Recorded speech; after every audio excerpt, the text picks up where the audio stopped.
याद रखें हिंडाल्को के नतीजे कल आए थे, स्टैंडअलोन नतीजे, और दूसरी तिमाही में हिंडाल्को के नतीजे अनुमान के मुताबिक रहे हैं। मुनाफे में करीब 19% की बढ़ोतरी रही और आय में भी इस तिमाही में बढ़ोतरी दिखी है। इस बार के नतीजों और ग्रोथ आउटलुक पर चर्चा करने के लिए हमारे साथ कंपनी के एमडी सतीश पाई अब हमारे साथ जुड़ चुके हैं। मिस्टर पाई, शुक्रिया समय निकालकर हमारे साथ जुड़ने के लिए। और सबसे पहला सवाल इंडिया ऑपरेशंस को ही लेकर रहेगा। इंडिया ऑपरेशंस में इस तिमाही अच्छे नतीजे दिखे और अनुमान से भी काफ़ी बेहतर रहे। एल्यूमिनियम इंडिया अपस्ट्रीम के एबिटा पर टन की बात करें तो 10 क्वार्टर के ऊपरी स्तर पर इस तिमाही में दिखे।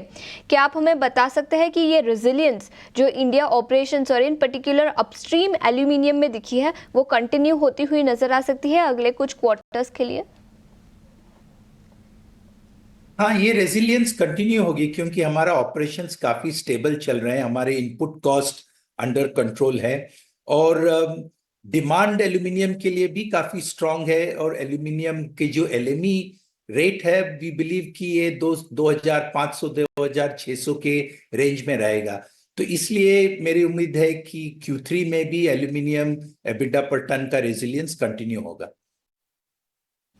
जी सतीश जी, अगर हम डिमांड के स्तर पे ज़रा कुछ समझना चाहें तो उस स्तर पे थोड़ा सा जो है वो कमज़ोरी नज़र आ रही है। हमें ज़रा समझाएं कि क्या कमज़ोर ऑटोमोटिव डिमांड एक कंसर्न है और कौन कौन सी ऐसी ज्योग्राफीज़ हैं जो ग्लोबल डिमांड पर असर डाल रही हैं?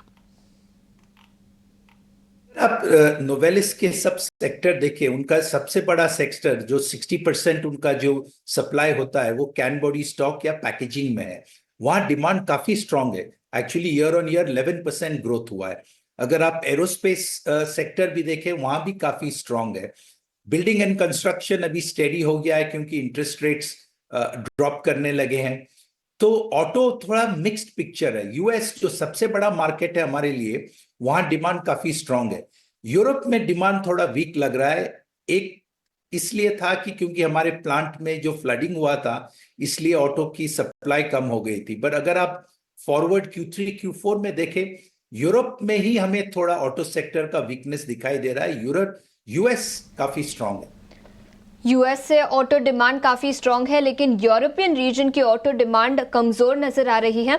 मिस्टर पाई, मैं आपसे पूछना चाहूँगी नोवेलिस आईपीओ के बारे में। जून के महीने में इस साल कंपनी ने अनाउंसमेंट किया था लेकिन फिर वो डिफ़र कर दिया गया। मार्केट कंडीशंस कंड्यूसिव नहीं है ऐसा आपका मानना था। क्या आप हमें बता सकते हैं कब तक नोवेलिस आईपीओ आ सकता है और कौन से फैक्टर्स है जिसका इम्पैक्ट टाइमिंग पर दिखेगा, नोवेलिस आईपीओ के टाइमिंग पर? हाँ, हम फिर हमारे जो मेन एम है नोवेलिस आईपीओ का, ये हमें प्रीमियम वैल्यूएशन, हमें आईपीओ से कैश की जरूरत नहीं है, हमें प्रीमियम वैल्यूएशन चाहिए। तो इसलिए हम लोग देखेंगे कि कब मार्केट कंडीशंस सुटेबल है। और नंबर 2, नोवेलिस का ये जो बे मिनट प्रोजेक्ट है वो भी अगर अगर आप देखें नेक्स्ट ईयर Q2 Q3 में वो डी रिस्क हो जाएगा क्योंकि मैक्सिमम जो हमें कॉन्ट्रैक्ट्स देने हैं वो सब हो जाएंगे। तो अगर हम बे मिनट प्रोजेक्ट का डी रिस्किंग हो जाए और मार्केट कंडीशंस का नॉर्मलाइजेशन या अच्छा हो जाए तब हम लोग की आईपीओ का फिर आएंगे। बिल्कुल सतीश जी, हमें ये बताइए कि आपने नोवेलिस के जो एबिटा प्रति टन गाइडेंस है उसमें भी शॉर्ट टू मीडियम टर्म के लिए गाइडेंस को जो है वो करेक्ट किया है। इस हिसाब से देखें तो आखिर कहाँ आपको ज़्यादा समस्या नज़र आ रही है और क्या उम्मीद की जाए कि जो स्क्रैप प्राइसेस की राइज नज़र आ रही है वो रिवर्स हो सकती है, उस पर नजरिया दीजिए। हम लोग ने ये गाइडेंस पॉज किया था क्योंकि स्क्रैप स्प्रेड्स टाइटन हुए थे। क्यों? क्योंकि चाइना में अभी जो रिस्ट्रिक्शंस थे स्क्रैप इंपोर्ट का, वो रिस्ट्रिक्शंस गवर्नमेंट ने उठा दी है। तो इसलिए सडनली चाइना से काफी स्क्रैप बाइंग शुरू हो गया है और वो scrap buying Mexico, US, Europe सब जगह से अभी स्क्रैप चाइना जा रही है। इसलिए स्क्रैप प्राइसेस थोड़ा ऊपर चले गए और वो मार्जिन्स जो हमको स्क्रैप से मिलता है वो थोड़ा टाइट हो गया है। तो हमारी उम्मीद है कि ये कपल ऑफ क्वार्टर्स ये टाइटनेस रहेगा। इसलिए हम लोग ने जो एबिटा पर टन गाइडेंस है वो अभी पॉज किया है। नोवेलिस एबिटा पर टन का गाइडेंस पॉज किया है और स्क्रैप प्राइजेस का थोड़ा इम्पैक्ट अगले कुछ क्वार्टर्स तक दिखाई देगा। लेकिन मिस्टर पाई, मैं आपसे पूछना चाहूंगी, कल आपने प्रेस मीट में 4 से 5 बिलियन डॉलर का अनाउंसमेंट किया इंडिया कैपेक्स के लिए अगले 3 साल के लिए। क्या आप हमें बता सकते हैं ये कैपेक्स किसके लिए इस्तेमाल किया जाएगा? पहले आप देखिए, हमारे 2 बड़े प्रोजेक्ट जो हम लोग ने अनाउंस किए हैं, वो एक एल्यूमिना रिफाइनरी है उड़ीसा में और एक कॉपर रिसाइकलिंग प्लांट है दहेज में। अभी हम लोग और 2 न्यू अपस्ट्रीम प्रोजेक्ट्स अनाउंस कर रहे हैं। एक एल्यूमिनियम ब्राउनफील्ड स्मेल्टर एक्सपेंशन जो लपंगा आदित्य में होगा, और एक कॉपर स्मेल्टर एक्सपेंशन जो ब्राउनफील्ड हमारे दहेज में होगा। तो ये दोनों प्रोजेक्ट 1 बिलियन ईच है। So extra 2 billion upstream capex के 2 न्यू प्रोजेक्ट हम लोग अभी अनाउंस कर रहे हैं। चलिए, इसी से जुड़ा मेरा सवाल है कि आखिर इसे फंड कैसे किया जाएगा? 36,000 करोड़ का डेफ नोवेलिस और भारत का अगर हम पूंजीगत एक खर्च देखें वो भी है, तो इस हिसाब से डेट में किस तरह का उछाल देखने को नजर आ सकता है? इस पर आपकी क्या राय है? तो अगर आप देखें कि हमारे इंडिया बैलेंस शीट, तो ये 4 to 5 बिलियन जो मैं इंडिया प्रोजेक्ट्स के लिए बोल रहा हूं, वो हिंडाल्को इंडिया बैलेंस शीट से फंडिंग होगा। अब आज हमारा नेट डेट नेगेटिव है, हमारे पास ट्रेजरी में 12,000 करोड़ है।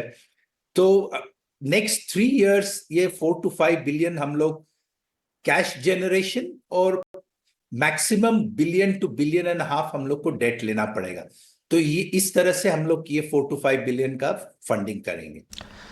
शुक्रिया करेंगे सतीश जी आपका इस चर्चा में शामिल होने के लिए, नतीजों के साथ ही कारोबार के हर पहलू पर विस्तार से रोशनी डालने के लिए। आपको, आपके कारोबार के लिए, आपकी पूरी टीम को हमारी ओर से शुभकामनाएं। चलिए सोनी, मैं आपके पास आना चाहूँगा। हिंडाल्को ज़रा बताइए, आपने मैनेजमेंट को भी सुना, तमाम पहलुओं को भी हमने बहुत क्रिटिकल होकर भी जांचा, उस पर भी उनसे जवाब लिया। इन सब के बीच में न सिर्फ हिंडाल्को बल्कि टाटा स्टील, एनएमडीसी जैसे स्टॉक्स पर भी राय दीजिए, लेकिन सबसे पहले हिंडाल्को पे। हिंडाल्को यहाँ पे अपने 200 EMA जो है करीबन 645 के लेवल के पास, उसके ऊपर क्लोज दे रहा है। तो आई थिंक वो इम्पोर्टेंट सपोर्ट रहेगा क्लोजिंग बेसिस पे। अगर उसको ब्रेक नहीं करता है तो थोड़ा सा बाउंस बैक टुवर्ड 680 700 की रेंज पे नजर आ सकती है।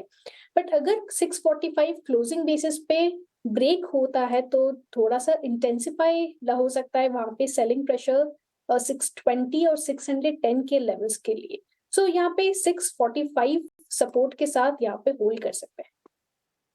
ठीक है, बाकी दोनों स्टॉक टाटा स्टील और एनएमडीसी पर भी राय दीजिए।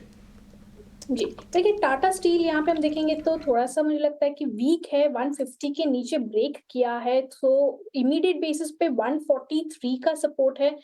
ब्रेक करता है 143 क्लोजिंग बेसिस पे तो डिफिकल्ट रहेगा, अगेन टुवर्ड्स 138 लेवल्स नजर आ सकते हैं।